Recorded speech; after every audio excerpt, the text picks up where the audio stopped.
friends. Jump on in, say hi. How are you guys doing? Hopefully you're doing well.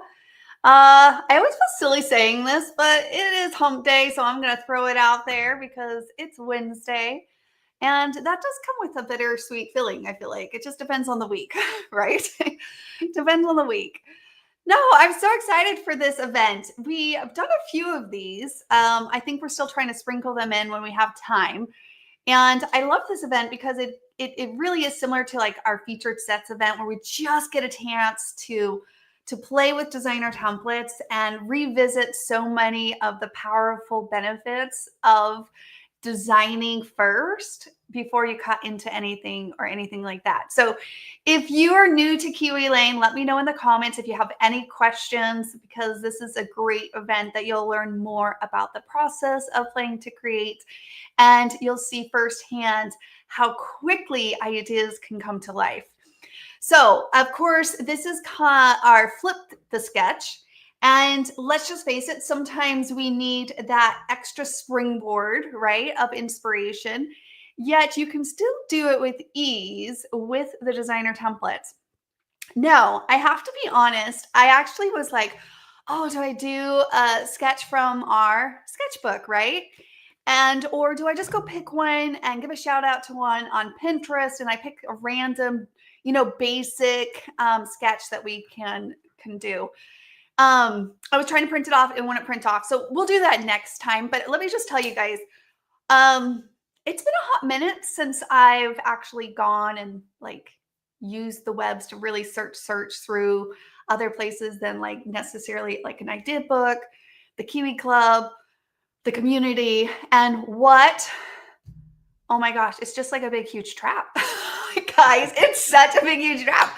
I found myself being like, ooh, that's a cute shirt. Oh, that's it. And I was like, wait, what am I doing here? Oh yeah, I wanted to scrapbook, right? Like, oh my gosh, guys, it's so handy. I'm not just saying this, but like these things are so handy to have within reach because you can literally unplug and don't waste your precious free time when you're actually wanting to scrapbook, getting lost in the weeds and other things that are mundane and just don't recharge you the same way, right?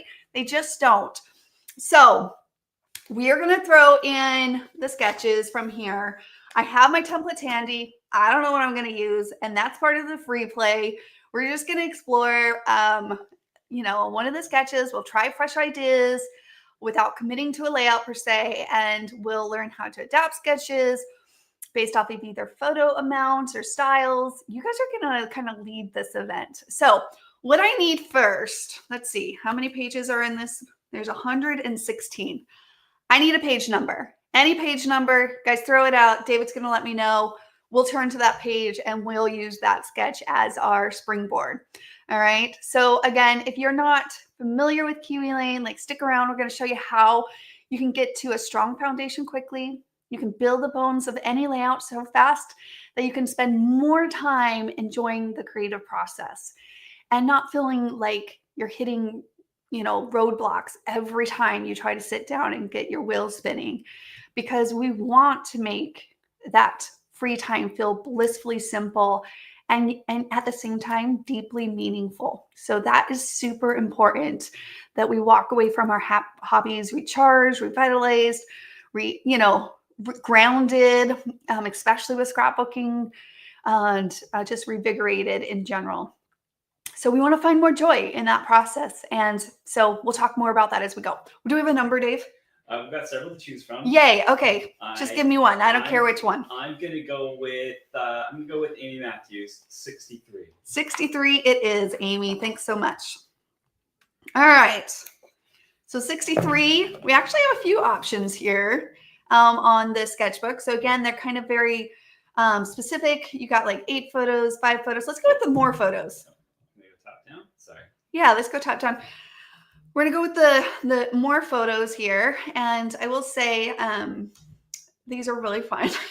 Okay, so we have rings, we have border, was paisley placed, tiny borders. Oh, there's a tiny border in this. Ooh, I love playing with tiny borders. And FYI, if you haven't heard, we found some tiny borders through our warehouse transition, and so we've been like quickly gathering stuff together because it's World Card Making Day on Saturday. So yay, we're going to actually share them here in on a layout as well, guys. They are just, don't limit them to cards. If you're card makers, then use them on both. But scrapbookers, you might want to pay attention. We're going to do also a great deal coming up starting tomorrow. An email will go out. So make sure you stay in tuned for that. All right. All right.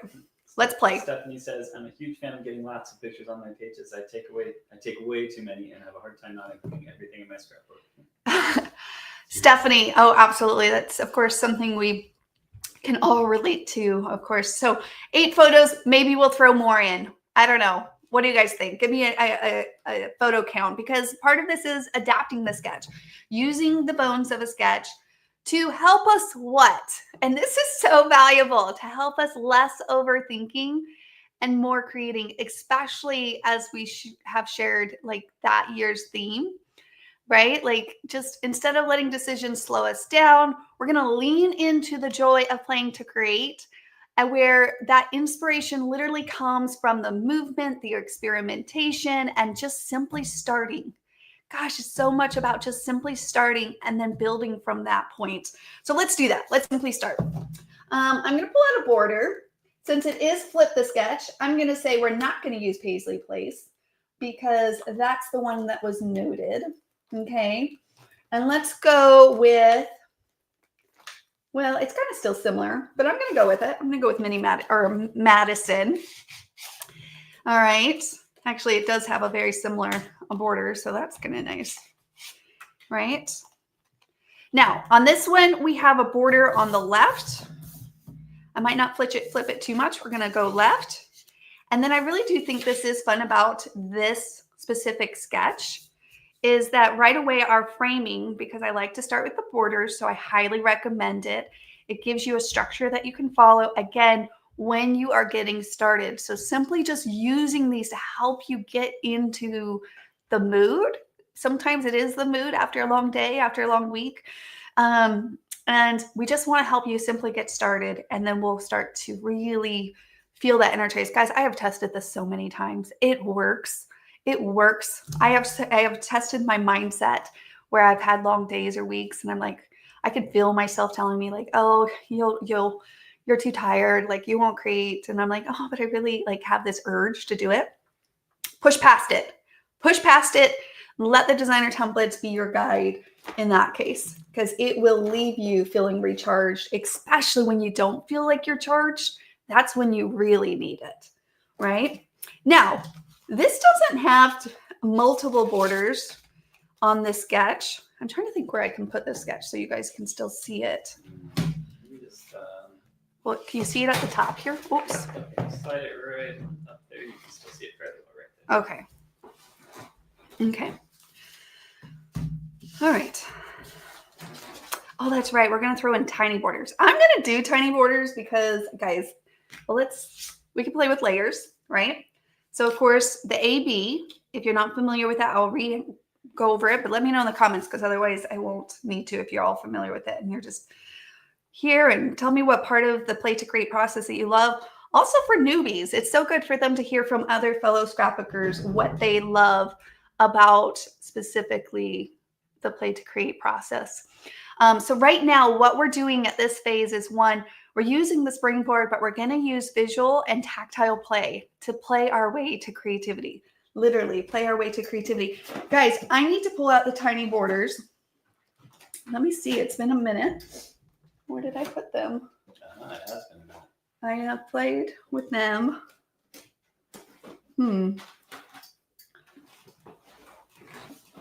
Yeah, maybe it's over. Can you check that one over there?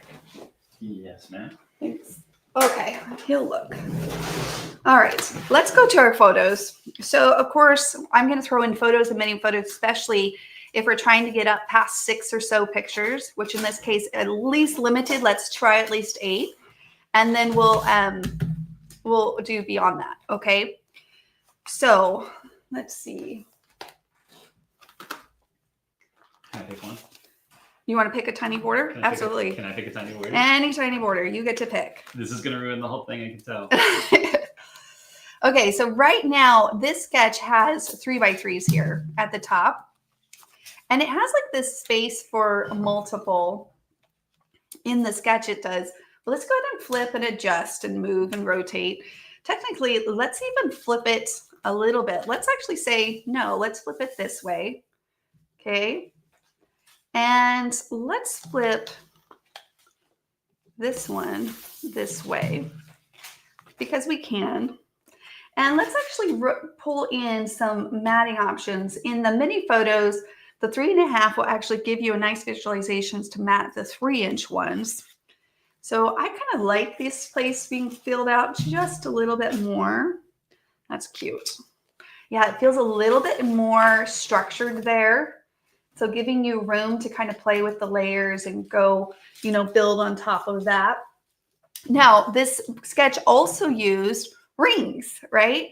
So rings, and looking at the positioning of this, now we did just flip this to rotate it to the right, but looking where the position of these elements are, and again, build off of it, right? Build off of that base and yet still get to a nice strong foundation yourself so that you can feel like you're getting to the bones faster of your layout and so you can move forward on the creative process. All right. But looking at where those really are can help you also less overthinking, right? Uh-oh. I chose wild side. Ooh, David chose wild side. He definitely.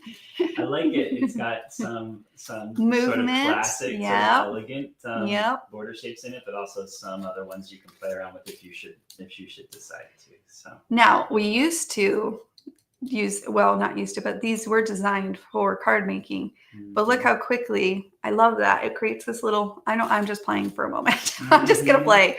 I am going to take this little guy and move it over here to, let me get the rest of my photos in here. You know what? And we can even stay this direction. And then once we have our pictures in place, let's see here. Let's go a 4x6 here. Well, I don't know. If you ever need to add more in, a good alternative is to do in place of a 4x6. You could do 2 3x4s, right? Now, granted, that's what we had down here. I wouldn't do personally from a symmetry point of view and just a flow, nice visual flow. See how that feels really clunky? It feels stacking instead of like flowy. So I usually don't mimic the same on the top and the bottom, but you can do left to right, top to bottom, and that creates a symmetry of balance. Okay, so again, however you choose to adjust that as you go along. Now, tiny borders. Let's play with that because they're so fun. Right away, I did stick that down. I just placed it down just to kind of play with the layering, but it works. And instantly it creates a little place that we can come in here. And let's take these ones, slide in here. Now, again, I am kind of free playing at this point because that's what happens. The sketch can start waking you up. And yet, if you do it exact as a sketch, that's okay too. But if you start just to kind of take little pieces of what you love about a sketch, that's really fun too. All right, now here's this thing. See this at the top? I would not do that either. You would bring that back down here at the bottom, which we're back to our original sketch for the most part. All right, so just note that. I thought I would throw that out there. But you can mirror. So again, less overthinking, more creating. A lot of times if you find something that you like over on one side, 100% mirror it. Play around with that. You can offset these tiny borders too. This just creates, let's pull rings in, a fun little place that can be fun. And rings was in this sketch. Go ahead, Dave. Would it be possible to slide the design up about an inch? Yep. There you go. Perfect. Okay. I'm going to take rings now, and I'm going to just kind of glide, like say this goes in and around.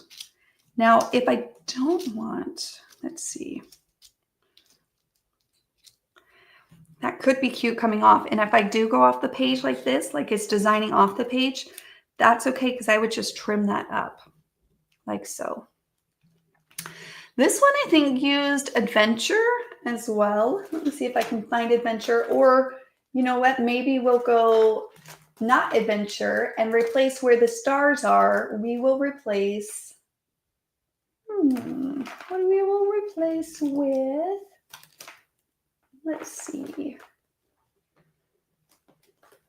We can go grizzly, something very themey. So where maybe you had stars, you put something else. Cute little bear. Like so. Cute. See, it starts to energize you like instantly. I think that's why I love these type of events so much, is because I just leave feeling inspired and invigorated. I also loved how on that sketch, one of the things, you know, here, let me pull this forward. I just had just a basic ring there. This is just with something that could be like a pop of color. You could add journaling in the inside, so it creates a space for that. And this one has a strip. It doesn't have another layer like we did here, but we flipped it, we adjusted it, we experimented.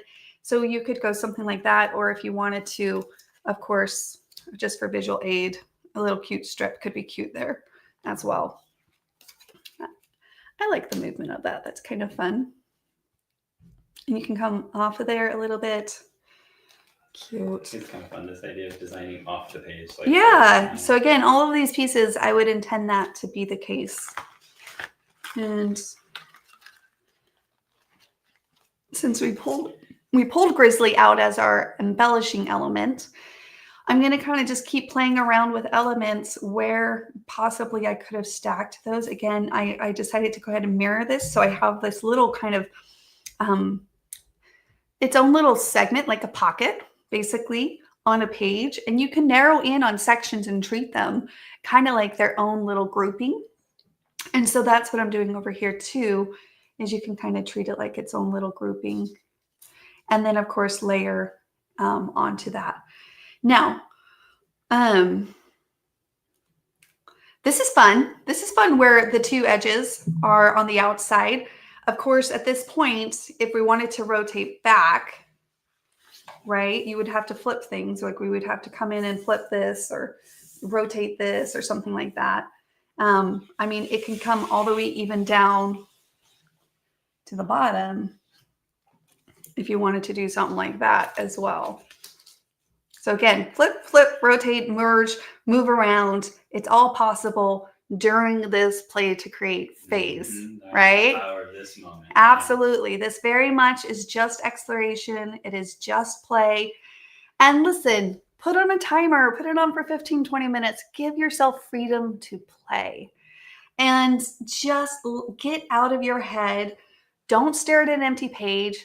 My number one biggest tip, it's so basic. My number one basic tip is take one set, a border set, and throw it on your page and just start sliding and layering, and you'll start to figure out how in the pieces that you have, it's like a puzzle, how they work together, how do you want them to layer, like what other pieces can you fit in? Now, how many pictures do we have? 1, 2, 3, 4, 5, 6, 7, 8. Let's go ahead and add a few more in. Where did I put my pictures at? We could definitely go here. We could go a larger one. You know, Photo Max, guys, I don't play as much in the lives with Photo Max because I'm usually starting with the basics, and the photo sets is one of the ones that I highly recommend to get started with. But if you want to step up your game in exploration, let's play around with taking our photo mats. We already matted these mini ones. I'm a huge fan of getting out of the mindset of this concept when we sit down to scrapbook. We're either like, oh yeah, I'm a matter, so I mat all my pictures, or I don't mat my pictures. Well, let's really kind of start being creative with sometimes I mat some pictures and not all pictures. So it's not a all or none, like maybe it's a sum, right? And I think that's where the photo mat sets can start pushing you in that direction. So we mat, mat, mat. Okay, so over here, let's take a smaller picture and put that there. What else we got in this little, I'm just gonna use Grizzly because it's the set that we have, so we don't have to sprinkle too many other ones in. And this, I love that it creates like a little space. You can create like down here on the bottom, so it almost creates this little pocket again. You know what? Let's have our little guy around the tree. And then those are too close, so I'm going to move this one over here. There we go. And then I love that life. It's a super cute, and it's all inspired by your guys' recommendations. So keep them coming.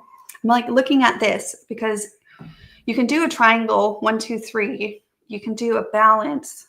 Another fun thing is to do this kind of like a chevron 5, taking it one step further. Okay, so close. Let's add another photo because we can. Okay, so now we have 1, 2, 3, 4, 5, 6, 7, 8, 9, 10. And honest to goodness, we could even stick, if you wanted to, without it interrupting the look too much. I would slide all of this over just a little. Okay, so see how on these tiny borders, I have them like offset, almost like a wave. And then this one, I have them layered. So both of those are really fun on layouts to accomplish that. Crazy how many you can add and have it still feel so structured and well defined. Right, and Then each have a plan like this. Yes. Okay, and then I want to balance these circles over here, so I definitely feel like we need to do that. Now, let's see and depend on our sketch one more time here that we have flipped and used and got to a place without too much overthinking and all the fun stuff that we talked about, exploration. So this I kind of used here, the same concept where these are the tiny borders here and it butts up against the design. I use the tiny borders here and I'm letting them butt up next to, in this case, it's a star. In this case, it's my bear. And then this, I actually did like here. I let that inspire this. So again, it's not necessarily left, right, but I did basically mimic that same concept that you see here. Instead of a star, I use a lantern. And instead of these sentiments borders, David picked wild side, so we use that. Over here, I used the rings tucked into the borders, but I chose to layer another border on for another fun depth of layering. But if you like the subtleness, then just do a strip, of course. And instead of a star, I did a fireplace, and we chose to, because we needed it, another place for a photo. But again, I really love using places like that when you see spaces like that for journaling or other needs like that. It can be fun. And honestly, we can even create a little journaling spot right here on the bottom of our photo mats. So love the photo mats in combination with the mini photos and photos. If you don't have, if you guys like been putting off using the photo mats, or if you have not yet added the photo mats to your collection, I encourage you to try them and I challenge you to just explore them. Listen, there's a YouTube video that's like 15 minutes on just basically playing with photo mats. It's like do and change and do and change. It's literally like that. So check that out because I think it's actually in the photo mats shop as well. If you go to the photo mats page, again, everything in the shop, we try, if there's videos, to put them in correlation right on our page, the product page at kiwilane.com. Okay. So really, I feel like at this point, I could just put this, let's do that. Let's say we wanted to layer that there, tuck it in behind here. Not that I think it's necessary, but I do, because we have the rings, and whenever you add type of background designs, which we have them in our shop underneath the category backdrops, whenever you add those type of designs, and rings qualifies as one of those, like hexagons or triangles or even stars, because of the nature of them and almost because they are nesting templates too. It just kind of, again, creates this little backdrop for you to layer on, because they're kind of geometric shapes too. They just act as a nice backdrop for you to layer other elements on. Anyways, when you do add those shapes, because they are a sense of their own structure, I like to also make sure I'm including them if I'm doing a 2-page layout on both sides of my layout. So that's kind of why I'm playing around trying to figure out where this ring can go. It's honestly not my favorite there. So I'm going to see, like, what if we... It could work there. I just don't feel like it was doing much. Let's see here. I'll come back in.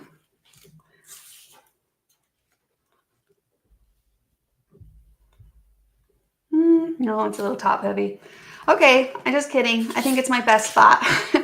I do like to have the balance of the shapes, just like in this sketch. You can see here circles or rings, right? I don't know if there's another one in here that shows, well, that's a big piece here and then balanced with a small piece. Ooh, this one's using mini borders here. Oh, so fun, guys. Mini borders on 12 by 12s, tiny borders on 12 by 12s. Of course, you can use them for mini cards and slim cards and traditional cards, but they're so fun on pages as well. Okay. All right. Yeah, I feel like we need it here. So I'm going to leave it. I think I would just do a little, like, I actually would tuck it so that this piece, all right, here, we'll get the full effect like that. How it goes up around the back of the border. And then I would, so tuck, slide, layer, adjust. It just sometimes helps. Again, that's what I wanted to do, was tuck that like as if it's going in and around and adjust. And it just creates this, instead of it feeling like it's just all layered and flat on top of each other, it feels like it's intertwined and living together on your page with your memories that are full of life, your memories that represent your life, the things, the places, all those memories, all those experiences, the things that you love. And so you want that to kind of go with the flow and movement that also brings to your page. That's a really cute page, guys. Okay, this is the hardest part. So hardest part meaning you want to play in scrapbook, but here's the beauty of this. I've expressed this many times throughout the year already, but like, you can get this far. When I say to put a timer on for 20 minutes or whatever, 30 minutes, explore, play, this can be your session 1. And then session 2, you come and you cut your borders out and your large border or your large pieces. Okay. Let's say that's true. That's another 15, 20 minutes in the evening. Next session, you cut out your photos. All right. Boom. Lots of that done. And then the next one, you add your little details and ink your pieces. And that just breaks up your scrapbooking and breaks up this falseness, this myth that in order to scrapbook, you need like 3 hours. And so what I hear people say is like, I just don't have time to scrapbook. I have a room full of stuff, or I wish I could. I feel like I need it. And they constantly tell themselves they can't. And I think that's partially because of what we think we have to get done in each moment, right? The 3 hours, 4 hours gaps, whatever it is, break it up. It is going to really revitalize your love for scrapbooking. It's going to get you back into your craft room, using up your supplies and feeling the joy that literally comes off of your pages and back into your heart. And at the same time, getting some pages done, right? Putting on the albums without them taking, huge gaps of time, because it's harder to find 3 hours on the calendar. A lot less harder to find 30 minutes on the calendar. So hopefully that's the case. And hopefully this inspired you guys. Okay. I will say several people, as they were watching you, watching Susan Plays, you want to scrapbook really badly. Yes. Stephanie says, same, I want to play so badly now. Maybe this weekend I'll make time to do it. She took a screenshot. She likes the layout. There you go. Cindy loves watching. It is funny to me how we can be inspired. It's kind of an echo of using the sketch as a springboard, Yes. when we see other people, playing and doing those sorts of things. But I think what I love about this play to create system, David, the disembodied voice over here, is that the system itself inspires you too. So like what you were saying free about, play. about even if you haven't been watching Susan recently and that's inspired you, or you've seen a sketch and that's inspired you, even just pulling out the templates and putting them down, starting to move them, suddenly that same sort of thing starts out. Oh, okay. Yeah. This is fun. I'm having fun. I feel inspired. So there's so many ways. So many ways. And that is A.K. Mary's Scrapbooker right there. He gets it. There's so much power in the visual tactile play that you cannot underestimate. But at the same time, in the power of less overthinking, more creating as well. And so I'm glad that it inspires you guys. I know for me, I have the same feelings and that's what happens. It rejuvenates you. And yet I also see the need for, that springboard, because getting started sometimes really is, no, it's not even sometimes. It is the thing that we talk ourselves out of most. So get past that. Find something that works for you. If it's not free play one day, which by the way, sometimes it is that for me. And some days I'm just like beat up, like emotionally, mentally. And I'm like, you know what? I know I need a springboard to help me get going. And honestly, I know that I do this in the live where I'm just like, pick a page, do that. Just boom, go with it. Have a kid. Pick a number, or just flip pick a number and point, and just, you can flip it. You can adjust it. You can maneuver it. It's just getting started. That is what we all need, by the way, myself included. So keep playing to create, keep exploring, keep discovering, and most of all, keep enjoying the multiple benefits that come from this hobby, and get back to just embracing that creative process, because through that creative process is what invites all the other benefits that we get from this hobby: the renewal, the rejuvenating, the grounding, the reflection. All of that happens through the creative process, but we have to get past that first step to get to the other pieces that bring so much joy to us. All right, guys. Well, thanks again for joining me today. We'll post this replay in the community. And of course, if you are inspired by this layout, like, tag me in the community so I can live through you and be inspired by you as well. All right. Take care, guys. Bye now.